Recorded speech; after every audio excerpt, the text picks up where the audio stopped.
આ ગેંડા સર્કલ થી તાટપર 4 રસ્તા ચોકડીનો રસ્તો છે, બરોબર.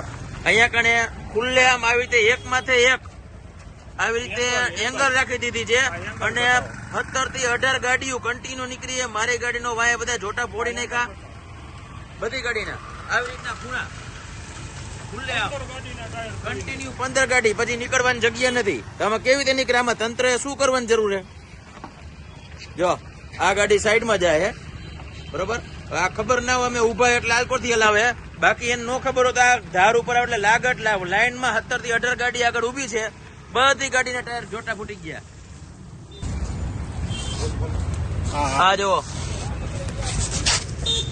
નવા ટાયરમાં ફૂટો આખો ટાયર જ ફોડ નાખ્યું એંગલ.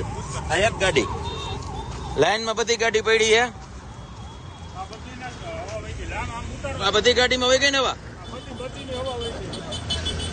આ પંચર વાળાની દુકાને બધી લાઈન લાગી છે.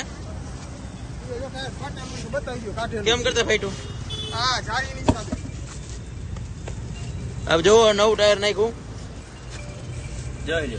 બધી ગાડીમાં સેમ નવા 18-20 હજાર રૂપિયા ટાયર આવે. બધા ગાડીના ટાયર ફાટ્યા. કેટલી ગાડીના ફાયદા? તમારો કેટલામો વારો છે? મારો અત્યારના સમયમાં 5મી ગાડી છે.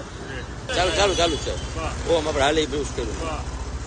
ઇસ્લા ઓલો ટાયર બતાવે તો ફૂટલું નીચે વહી ગયું. જા નહીં ટાયર બદલાયું. નીચે વહી ગયું. જવા દે બસ હાલ.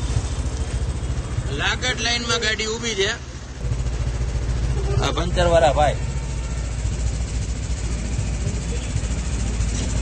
ફ્લોરાની સામેની સાઈડ લાઈનમાં ઉભી છે ગાડી.